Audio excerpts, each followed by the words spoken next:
Hello dear student, स्वागत करता हूं आप सभी का अपना YouTube channel Bihar board 10th में। प्यारे बच्चे, आज मैं क्लास 10 का हिंदी का सेंटअप एग्जाम का 1000% ओरिजिनल क्वेश्चन पेपर लेकर आ गया हूं, जो आपके एग्जाम में हूबहू 19 नवंबर को यही क्वेश्चन पेपर पूछा जाएगा। प्यारे बच्चे, मेरे यूट्यूब चैनल में नए हो तो चैनल को सब्सक्राइब कर लीजिए और बेल आइकन या घंटे ऑल प्रेस कीजिए। वीडियो को लाइक शेयर कमेंट जरूर कीजिए। प्यारे बच्चे, मेरे व्हाट्सअप ग्रुप से ऐड नहीं हुए हैं तो मेरा व्हाट्सअप नंबर है 9262838329 पर अपना नाम लिख करके मैसेज कीजिए। आप सारे बच्चों को व्हाट्सअप ग्रुप में ऐड कर देंगे। प्यारे बच्चे, पीडीएफ में आपको व्हाट्सअप ग्रुप में मिल जाएगा। आप सारे बच्चे देख सकते हैं कि आपका जो है प्यारे बच्चे सेकेंडरी सेंटर एग्जामिनेशन 2024 का पेपर है और आपका विषय कोड 101 रहने वाला है। प्यारे बच्चे, आपका सेट कोड ए रहने वाला। आपका जो है हिंदी का पेपर है, ये ओरिजिनल पेपर है। प्यारे बच्चे, अगर आपके एग्जाम में हूबहू क्वेश्चन पेपर नहीं पूछा जाएगा तो आप लोग को मुझे चैनल एग्जाम देने के बाद जो है चैनल को सब्सक्राइब कर देना, ठीक है। अगर आपके एग्जाम में हूबहू नहीं पूछा जाएगा तो फिर जब मैं सारे बच्चों को ऑब्जेक्टिव का आंसर के बता दूं, तो आप सारे बच्चों ऑब्जेक्टिव वाला वीडियो नहीं देखे तो मैं उसका लिंक डिस्क्रिप्शन में दे दिया हूं, तो आप लोग जाकर फटाफट से पहले ऑब्जेक्टिव वाला वीडियो को देख लीजिए। फिर उसके बाद जो है आपको सब्जेक्टिव का वीडियो का आंसर की नोट्स कर लेना है। तो प्यारे बच्चे, आप सारे बच्चे यहाँ पे देख लीजिए आपका खंड बॉ में क्या है, तो फटाफट से आप लोग जो है पहले यहाँ पे क्वेश्चन को देख लीजिए। चलिए चलिए, क्या प्यारे बच्चे आपका, तो यहाँ पे देख लीजिए कौन नंबर का जो आपका क्वेश्चन है, तो यहाँ से आप लोग का स्टार्ट हुआ है, तो देख लीजिए आप लोग फटाफट से। चलिए, जी हाँ प्यारे बच्चे, आपका जो है यहाँ पे देख लीजिए आपका पहला क्या पूछा गया, तो देखिए कॉमन जो पूछा गया आपका, तो मनुष्य के लिए वाणी का अनमोल वरदान है। कोयला अपनी मधुर वाणी से सबका मन हर लेती है, जबकि कोई की कर्कश काँव काँव किसी को अच्छी नहीं लगती। वाणी के बिना सृष्टि में सब कुछ सुना है। मीठी वाणी का प्रभाव बहुत असरदार होता है, इससे सभी कार्य सिद्ध हो जाते हैं। समाज में मृदुभावी भाषी लोगों को बहुत आदर होता है। मृदुभाषी के मुख से निकली एक एक आवाज़ सुनने वाले के मन को भांति श्रोता को ही आनंदित नहीं करती, बल्कि बोलने वाले को भी आनंदमंद कर लेती है। मधुर वाणी से समाज में सद्भावना का प्रसार होता है। तो मेरे बच्चे, ये जो ना आपका क्या हो गया, तो गद्यांश हो गया। आपको जो ना यहाँ पे आंसर दिया हुआ है, तो मनुष्य के लिए अनमोल वरदान क्या है, तो आप लोग वहाँ तो पढ़ के आप लोग जो ना ऊपर पढ़ के आप लोग आंसर की लिख लीजिए, ठीक है। चलिए, हम लोग चलते हैं दूसरा में क्या है बच्चे, आपका दूसरा में जो है यहाँ पे देखिए वही क्वेश्चन है। चलिए, अब जो आपका दूसरा में पूछा गया आपका, तो बाबा नागार्जुन का जन्म है 1911 ईस्वी में ज्येष्ठ पूर्णिमा के दिन बिहार में मधुबनी जिले के सतलखा गांव ननिहाल में हुआ था, जो उनके पैतृक गांव तरोनी जिला दरभंगा से बहुत दूर नहीं है। उनकी आरंभिक शिक्षा गांव की संस्कृत पाठशाला में हुई है। नागार्जुन का असली नाम वैद्यनाथ मिश्र था, लेकिन हिंदी साहित्य जगत में वे नागार्जुन तथा मैथिली साहित्य में यात्री उपनाम से रचनाएं करते थे। साहित्य, ये आपका जो है बच्चे ख नंबर हो गया। अब यहाँ पे देखिए ख नंबर का जो है बच्चे ये आपका हो गया गद्यांश, तो आप लोग यहाँ पे पढ़ के जाओ, आप लोग आंसर की दे सकते हैं। चलिए, हम जो है बच्चे आप सारे बच्चों को जो है सीधे सब्जेक्टिव क्वेश्चन का ही आंसर बताऊंगा। आप लोग तो गद्यांश तो बच्चे आप लोग पढ़ के जवाब दे ही सकते हैं, ठीक है। चलिए, अब यहाँ पे आप लोग देख लीजिए फटाफट से आपका जो क्वेश्चन है बच्चे, यहाँ पे बोला गया आपका। चलिए, यहाँ पे मुरैना का नाम का जनपद कहाँ है, उसके बाद आपका मुक्तिबोध का जन्म कहाँ हुआ था, ये आपका गद्यांश का क्वेश्चन है, ठीक है मेरे बच्चे। अब यहाँ पे देखिए आपका जो यहाँ से क्वेश्चन स्टार्ट हो रहा है, आपको जो है लिखने के लिए जो बोल रहा है, ठीक है। निम्नलिखित में से किसी एक विषय पर दिए गए संकेत बिंदु पर 250 से 300 शब्दों में निबंध लिखने बोल रहा है आपका। तो कॉम में देखिए, मेरे प्रिय कवि जीवन परिचय, उनकी निष्ठा से भिक्षा प्रिय होने का कारण निष्कर्ष। तो ये पर बच्चा आपको इसमें लिखना है, या फिर आपको हमें क्या भ्रमण का महत्व इसमें लिखना है। आपको किसी एक में ही लिखना है, क में या ख में या फिर गौ में। तो आप लोग यहाँ पे देख लीजिए फटाफट से, आपका यहाँ पे गौ भी दिया हुआ है और यहाँ पे घ भी दिया हुआ है बच्चे, तो आप लोग किसी एक में लिखना है। उसके बाद चलिए, आप लोग डायरेक्टली यहाँ पे अंगो भी दिया हुआ महंगाई का, तो आप लोग किसी एक में ही लिखिएगा। उसके बाद देखिए आपका जो यहाँ पे क्वेश्चन जो आपको पूछा गया, तो आपने प्रधान अध्यापक के पास एक आवेदन पत्र लिखें जिसमें पुस्तकालय के लिए नई पुस्तकें मांगने का निवेदन किया गया हो, या फिर मध्य निषेध के परिणाम का दो व्यक्ति के बीच आपसी संवाद को लिखें। निम्नलिखित प्रश्नों में से किन्हीं 5 प्रश्नों का उत्तर प्रत्येक लगभग 20 से 30 शब्दों में दें। उसके बाद देखिए यहाँ पे बच्चा आपका क्या है, तो यहाँ पे जो ना आपका अथवा में बोला गया आपका। चलिए, तो आपका हो गया ना, यहाँ पे देखिए 5 नंबर जो क्वेश्चन आपका है, निम्नलिखित प्रश्नों में से किन्हीं 5 प्रश्नों का उत्तर प्रत्येक लगभग 20 से 30 शब्दों में दें।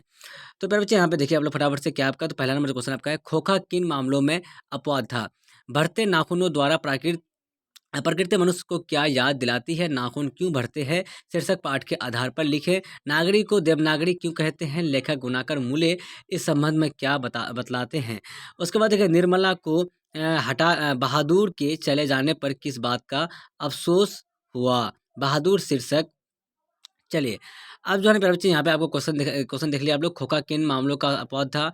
बढ़ते नाखून, ये तो आपका हो गया। और जो क्वेश्चन यहाँ पे आप लोग क्वेश्चन देख लिया। निर्मला को बहादुर के चले जाने पर किस बात का अफसोस हुआ था? बहादुर शीर्षक कहानी के अनुसार लिखें। ये आपका चौथा नंबर क्वेश्चन का। उसके बाद आपका देखिए 5वां नंबर क्वेश्चन यहाँ पे है, मनुष्य की छायाएं कहाँ और क्यों पड़ी हुई है? हिरोशिमा शीर्षक कविता के अनुसार लिखें। यहाँ पे 6 नंबर क्वेश्चन आपका घर, शहर और देश के बाद कवि कुंवर नारायण किन चीज़ों को बचाने की बात करते हैं। उसके बाद देखिए प्यारे बच्चे आपका क्या है, आपका 6 नंबर यहाँ पे देखिए आपका 5 नंबर 6 नंबर तो आपका हो गया ना। ये आपका देखिए 7 नंबर क्या आपका शानदार लबादा किसका गिर गया और क्यों? मेरे बिना तुम प्रभु शीर्षक कविता के अनुसार लिखें। उसके बाद देखिए प्यारे बच्चे आपका क्या है 9 नंबर जो आपका ना 6 नंबर तो घर, शहर और देश के बाद कवि कुंवर नारायण से किन चीज़ों को बचाने की बात करते हैं? शानदार लाभदा। चलिए ये जो आपका होगा ना प्यारे बच्चे, ये क्वेश्चन हो गया, तो आप लोग डायरेक्टली आंसर देख लीजिए। आपको 5 ही क्वेश्चन का तो जवाब देना है, ठीक है। आपको यहाँ पे जो है ना शब्द सीमा लगभग 100 शब्द में लिखने बोल रहा है। तो प्यारे बच्चे आपको जो ना किसी एक में लिखने बोल रहा है। यहाँ पे आप लोग एक में लिखे या फिर 2 में लिखिए।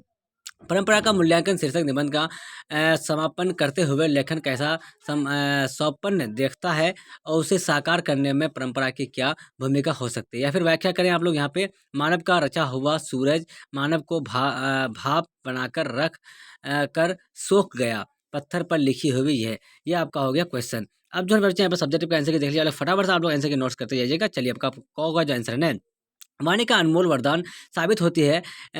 दूसरा का देखिए आप लोग की बोली बहुत कर्कश और कहानी में चुभन जैसी लगती है, वही कोयल की बोली बहुत मधुर होती है। तीसरा में देखिए आप लोग समाज में सभी का सम्मान किया जाना चाहिए, चाहे उनकी आयु, लिंग, जाति, धर्म या फिर व्यवसाय को भी। उसके बाद देखिए आपका जो नेक्स्ट क्वेश्चन है प्यारे बच्चे आपका यहाँ पे चौथा का देख लीजिए। वार्तालाप की शिष्टा मनुष्य को आदर का पात्र बनाती है और समाज में उसकी सफलता के लिए रास्ता साफ कर देती है। पांचवा देखिए मधुर वाणी केवल श्रोता को ही आनंदित नहीं करती बल्कि बोलने वाले को भी आनंदमन कर देती है। मधुर वाणी से समाज में संबंधता का प्रसार होता है। उसके बाद देखिए आप लोग दूसरा का कौका, तो भारत के संरचनात्मक दृष्टि से भावनाओं को देश है। दूसरा देखिए कृषि क्षेत्र भारत की जीडीपी का लगभग 22% प्रदान करता है। भोजन, रेशे, औषधीय पौधे तथा अन्य उत्पाद प्राप्त होते हैं। उसके बाद देखिए आपका चौथा, तो कृषि को एक ऐसी शैली में जिसमें किसान अपने और अपने परिवार की ज़रूरतों को पूरा करने के लिए फसल उगाते हैं। एक आ, एक आदमी एक आदिम कृषि पद्धति है जिसमें पेड़ पौधों को काट कर जला दिया जाता है और फिर उस जमीन पर खेती की जाती है। ये आपका हो गया क्वेश्चन। 3 का ख देख लीजिए आप लोग फटाफट से बच्चे क्या आपका, तो शिक्षा समाज का एक मूलभूत स्तंभ है। ये व्यक्तियों को दुनिया को नेविगेट करने और पूर्ण जीवन जीने के लिए ज्ञान और कौशल से लेस करता है। हालांकि शिक्षा केवल कक्षा तक ही सीमित नहीं है। शैक्षिक दौरे जिसमें छात्र नए विषयों के बारे में जानने के लिए विभिन्न रुचिकर स्थानों पर जाते हैं, छात्रों के सीखने के अनुभवों को बढ़ाने में महत्वपूर्ण भूमिका निभाते हैं। इस ब्लॉग पोस्ट में हम शैक्षिक प्रयत्न के महत्व और उनके लाभ है। चलिए ये आपका हो गया मेरे बच्चे। उसके बाद देखिए आपका क्या है आपका, तो ये पोस्ट आपका ये समझने में मदद करेगी कि शैक्षणिक दौरे क्या महत्वपूर्ण है और शिक्षा को बेहतर बनाने के लिए उनका लाभ कैसे उठाया जा सकता है। जब सीखने में मज़ा, आनंद और प्रसन्नता शामिल हो जाती है तो यह कठिन और थकाऊ होना बंद हो जाता है और छात्र अपनी सामान्य भर्ती प्रक्रिया के लिए हिस्से के रूप में सीखते हैं। इसलिए ग्रेटर नोएडा वेस्ट के सर्वप्रथम स्कूलों में से एक मंथन स्कूल है। ये आपका हो गया आंसर। चलिए आप जो पे यहाँ पे लेटर जो लिखने बोला आपका, तो लेटर देख लीजिए आप लोग। यहाँ पे क्या है, सेवा में श्रीमान प्रधानाचार्य मॉडल स्कूल शिमला। विषय पुस्तकालय में नई पुस्तक का अभाव होने के कारण नई पुस्तकें मंगवाने के लिए अनुरोध आदरणीय प्रधानाचार्य महोदय। निवेदन इस प्रकार है कि मेरा नाम राजीव कुमार, कक्षा आपको दे देना वहाँ पे। उसके बाद देखिए है, मैं कक्षा 10वीं विभाग सी का छात्र हूँ। मेरे विद्यालय के पुस्तकालय में नई पुस्तकें का अभाव है। हम विद्यार्थी जब भी किसी जानकारी के लिए पुस्तकालय में पुस्तकें ढूंढते हैं, हमें पर्याप्त पुस्तकें नहीं मिल पाती। पुस्तकालय में बेहद कम संख्या में पुस्तकें, इससे हम छात्रों को असुविधा का सामना करना पड़ता है। हमें बाजार से या तो पुस्तकें खरीदनी पड़ती है या शहर की मुख्य लग्जरी में जाना पड़ता है, जो कि क्या आपका कि जो कि बहुत दूर है। नगर निगम की पुस्तकालय में जाना पड़ता है जो कि बहुत दूर है। ये आपका हो गया। हमारा आपसे अनुरोध है कि छात्रों को सुविधा की ध्यान में रखते हुए, ये आपका हो गया लेटर पे। आप लोग यहाँ पे लेटर को नोट्स कर लीजिए। उसके बाद क्या आपका 5 का आंसर देख लीजिए। वो अपने माता-पिता की ढलती उम्र में पैदा हुआ था, इसलिए वह प्रकृति के नियम का अपवाद था। खोका के माता-पिता को उससे पहले सिर्फ़ लड़कियाँ थीं, इसलिए उसे प्यार दुलार के नाम पर सभी तरह की आज़ादी थी। दूसरा का देख लीजिए आप लोग, बढ़ते नाखूनों द्वारा प्रकृति मनुष्य को याद दिलाती है कि तुम भीतर वाले शास्त्र से अब भी वंचित नहीं हो। तुम्हारे नाखून को भुलाया नहीं जा सकता। तुम वही प्राचीनतम नख एवं दंत पर आश्रित रहने वाला जीव हो। तीसरा देख लीजिए आप लोग, नागरी लिपि को देवनागरी इसलिए कहते हैं क्योंकि काशी को देवनगर कहते हैं और वहाँ इसी लिपि का इस्तेमाल होता है। उसके बाद देखिए आपका एक मत के मुताबिक काशी में प्रचलित लिपि का नाम देवनागरी पड़ा। काशी को भगवान शिव की नगरी था, देवनगर कहा जाता था। उसके बाद देखिए आपका एक और मत के मुताबिक गुजरात के नगर ब्राह्मणों ने सबसे पहले नागरी लिपि का इस्तेमाल किया था, इसलिए इसका नाम नागरी पड़ा है। उसके बाद देखिए मेरे बच्चे आपका 5 का 5 देख लीजिए आप लोग फटाफट से। क्या आपका 5 का 4, तो निर्मला को बहादुर के चले जाने पर किस बात का अफ़सोस हुआ? तो निर्मला को बहादुर पर गुस्सा आया और उसे पीट दिया। उसके बाद में से कई बार उसे फटकारते रहती थी। अंत में सब रिश्तेदार की सच्चाई का आभास हुआ और यह बात समझ में आ गई कि बहादुर निर्दोष या फिर उसने रुपए की चोरी नहीं की थी, तब उसे पश्चाताप हुआ। ये आपका हो गया 5 का 4। चलिए, आपका यहाँ पे जो है प्यारे बच्चे 5 का आंसर है। देख लीजिए आप लोग, मनुष्य की छायाएँ हिरोशिमा शहर के झुलसे एवं पत्थरों और तो ये आपका 5 हो गया। बच्चे आप 6 का देख लीजिए आपका रामविलास शर्मा की। तो बच्चे ये जो ना आप लोग का आंसर हो गया, तो आप लोग स्क्रीनशॉट कर लीजिए।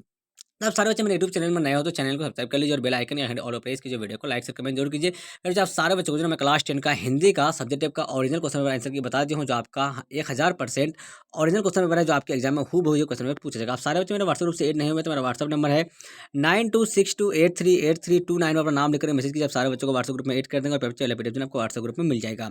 आप सारे बच्चे को जब देख के लिए बाय बाय। हम लोग फिर मिलते हैं नेक्स्ट वीडियो में। Watching for thank you. जय हिंद, जय भारत।